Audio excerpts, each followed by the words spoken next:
Mon nom est Stéphane Reinhardt, je suis dentiste généraliste et je suis ici pour vous parler du rôle des dentistes dans cette pandémie. Vous avez regardé toutes les séries sur Netflix, vous avez regardé toutes les séries sur tout.tv, sur Crave, que c'est bon en français. Maintenant, il reste juste le dentiste à regarder. C'est juste un épisode, ça va durer 4-5 minutes, puis ça va être fini, vous allez être débarrassé après ça. Je voulais vous parler un peu du rôle de qu'est-ce que l'Ordre des dentistes, conjointement avec les autorités de santé publique du Québec, ont décidé ensemble, à savoir quel est le rôle des dentistes dans cette pandémie. Dans le fond, les dentistes vont limiter leurs soins aux conditions urgentes qui nécessitent une prise en charge immédiate. Ça vient de l'Ordre des dentistes. L'Ordre des dentistes nous dit quoi faire. Ce que ça veut dire que les dentistes au Québec vont traiter les urgences seulement. C'est un petit peu ça. Donc, ce qu'on veut savoir, c'est est-ce qu'il y a de l'infection? Est-ce qu'il y a un traumatisme bucco-dentaire? Est-ce qu'il y a un saignement qui est important ou qui est prolongé? Avez-vous une douleur aiguë qui est incontrôlée? Quelque chose qui pourrait mettre votre vie en danger ou qui vous empêche de manger, qui vous empêche de vivre? Les cliniques sont fermées au Québec. Les dentistes, on ne fait pas partie de la première ligne, on ne fait pas partie des services essentiels. Donc, ce que ça veut dire, c'est que les cliniques sont fermées. Par contre, si vous appelez, vous laissez un message, les messages sont prêts à tous les jours. Et on va communiquer avec vous. Et là, on va déterminer au téléphone si votre urgence est une urgence qui nécessite une prise en charge immédiate. Donc, en cas de doute, appelez et on va vous rappeler. Mais comme je vous dis, si on vous traite, si on vous voit, premièrement, on va suivre toutes les recommandations. Ça va être fait selon les protocoles pour éviter les risques d'infection et de contamination. Et donc, appelez, on va vous rappeler, on va décider ensemble, mais si vous venez, on va traiter l'urgence seulement. C'est-à-dire que si, par exemple, vous avez brisé quelque chose, on va s'arranger pour que vous n'ayez pas de sensibilité, mais on ne refera pas votre couronne, on ne reprendra pas d'empreinte ou on se limite au traitement d'urgence seulement. Pour les patients qui sont traités en orthodontie, des fois, on a un peu plus de questions.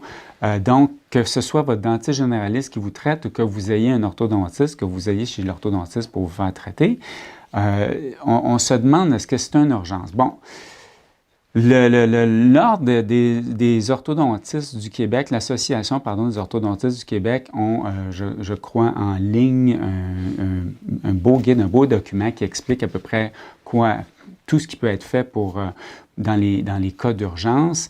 Mais bon, je sais qu'on se demande souvent ce qu'on peut faire. Premièrement, les urgences, les vraies urgences en orthodontie qui nécessitent une prise en charge immédiate sont assez rares.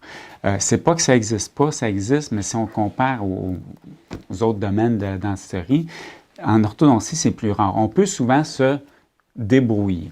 Donc, mon but, c'est de vous aider justement à savoir quoi faire et comment vous pouvez vous débrouiller sans dentiste. Mon Dieu, je n'aurais jamais pensé dire ça une fois dans ma vie, vous débrouiller. Comment vous débrouiller sans dentiste? Voici un cours sur comment vous débrouiller sans dentiste. Donc, l'important, premièrement, est-ce que ça vous blesse? Okay? Donc, qu'est-ce qu'on peut avoir en orthodontie? On a des appareils qui sont amovibles, c'est des appareils qu'on peut enlever. On peut avoir des appareils qui sont collés. On peut avoir des appareils de type broche, les fameuses broches, petits boîtiers de métal qui sont collés sur les dents. On peut avoir des appareils de type coquille transparente, genre Invisalign, coquille progressive qui bouge tranquillement les dents. Et on peut avoir des appareils de rétention. Donc, si on a un appareil qui est un appareil qu'on enlève, qui est amovible. Souvent, c'est des appareils qu'on va activer avec une vis, on va faire de l'expansion, des choses comme ça.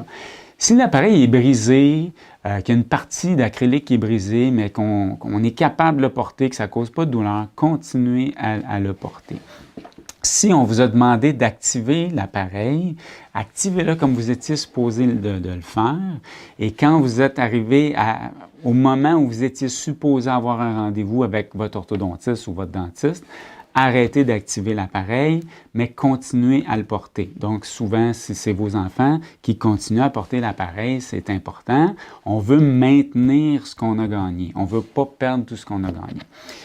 Si vous avez perdu votre appareil, ben, il faut attendre après la pandémie. Après la pandémie, on vous reverra, on reprendra une empreinte et on recommencera où on est rendu à ce moment-là. Si c'est un appareil collé, qui était collé, s'il est complètement décollé, essayez pas de le remettre en bouche. Attendez encore après la pandémie. Quand vous reprendrez un rendez-vous avec votre dentiste ou votre orthodontiste, apportez cet appareil-là avec vous. Donc, apportez-le. On va voir dans certains cas, on peut le recoller. Si on ne peut pas, on va prendre une empreinte. Si l'appareil est à moitié décollé, bon, bien encore, si vous, dans le doute, appelez. Appelez, mais est-ce que ça empêche de manger? Est-ce que ça cause de la douleur, traumatisme, est-ce que ça blesse au niveau des gencives ou quoi que ce soit? C'est ça qui est à évaluer à ce moment-là. Donc, pour les appareils, c'est assez simple. Pour les broches, bon, les broches, un boîtier qui est décollé, c'est pas considéré comme une urgence avec prise en charge immédiate. Donc, des fois, le boîtier va se promener un peu, va bouger, surtout si c'est un boîtier qui est pris entre deux autres dents. Vous pouvez mettre de la cire dessus. Essayez pas de le recoller, ça ne fonctionnera pas. C'est pas ça qu'on utilise.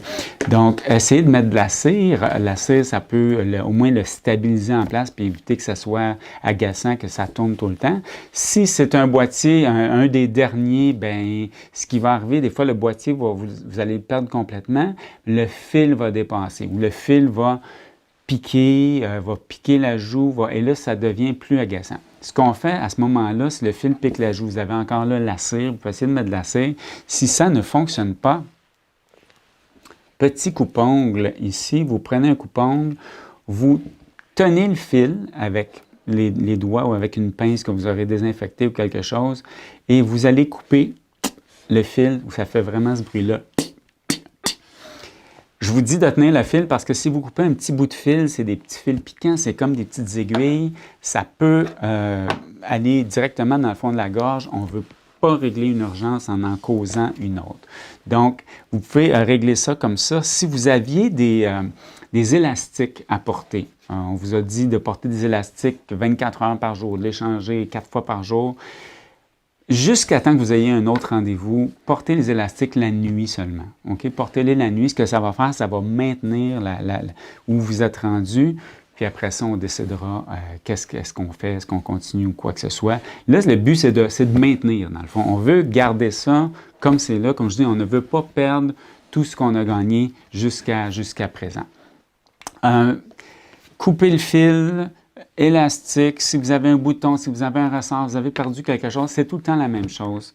Premièrement, est-ce que ça vous fait mal ou pas? Si ça vous fait pas mal, si ça vous agace pas, c'est pas plus grave que ça. Votre traitement ne sera pas compromis et on va s'en occuper. Dans le doute, appelez.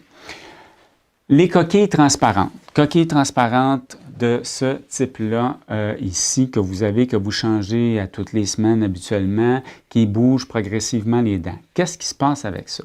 La dernière fois que vous êtes allé chez votre dentiste ou orthodontiste, ils vous ont remis une série d'appareils comme ça. Continuez à les changer jusqu'à temps que vous arriviez au dernier, le dernier qu'on vous a remis. On ne va pas vous remettre d'autres alignants. L'ordre des dentistes a dit qu'on ne pouvait pas faire ça parce que ça nécessite un rendez-vous et ce n'est pas un rendez-vous d'urgence.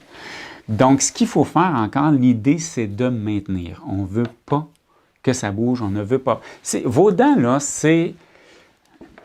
vos dents ont une mémoire élastique. Les dents, là, c'est comme un élastique. On les bouge, c'est comme un élastique qu'on étire, on étire. Tant que je tiens l'élastique comme ça, il n'y a pas de problème. Mais aussitôt que je lâche,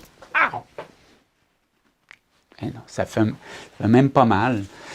Donc, si je le relâche, les dents vont avoir tendance à vouloir reprendre la position qu'elles avaient. C'est comme s'il y avait une mémoire élastique. Donc, il ne faut pas que les dents soient tout nues. C'est pas compliqué, il ne faut pas que les dents soient tout nues. On veut les garder habillées. Vous arrivez au dernier, vous pouvez le porter la nuit seulement. Portez-le quand vous dormez, comme un pyjama. Ça va être comme un petit pyjama pour vos dents. OK? Donc, vous les portez la nuit, ça va maintenir la position. Prenez-en bien soin, brossez-les à l'intérieur, à l'extérieur, un petit peu de pâte à dents, et le tour est joué. C'est pas plus compliqué que ça. Prenez-en soin, vous allez les garder jusqu'à votre prochain rendez-vous et on continuera où on est rendu lors du prochain rendez-vous. Si vous êtes rendu au dernier, vous l'avez perdu, on fait quoi? Prenez celui d'avant. Okay? Vous prenez celui, le précédent, vous portez celui-là, portez-le la nuit, toujours la même chose. Le but, c'est tout simplement de maintenir ce que vous avez gagné. Vous avez travaillé fort pour ça.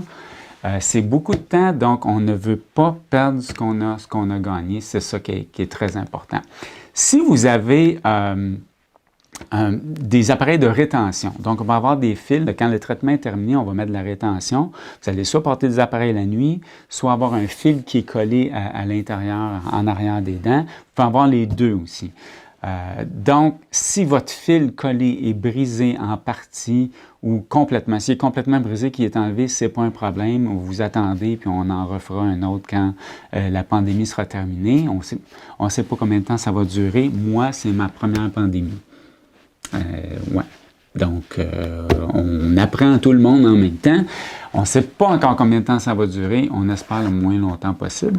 Donc, si le fil est décollé partiellement, encore là, vous pouvez le couper. Essayez pas de le recoller.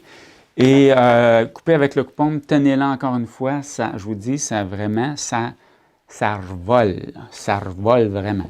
On ne veut pas avoir ça dans le fond de la gorge. Vous pouvez des fois essayer de le tirer. Un fil qui a été décollé, il y a des fois où ça tient par pas grand-chose. Vous pouvez essayer avec une petite pince à sourcil ou quelque chose comme ça que vous aurez désinfecté. Essayez de tirer un peu dessus sans trop. Je ne tirez pas pour que vos dents viennent avec. Là, à ce moment-là, vous allez avoir une urgence avec prise en charge immédiate.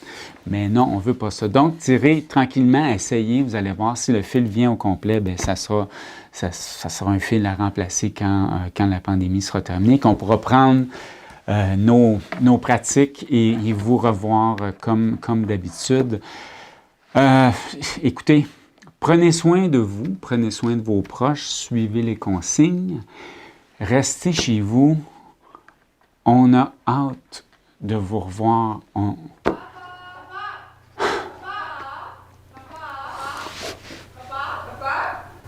a tellement hâte de vous revoir.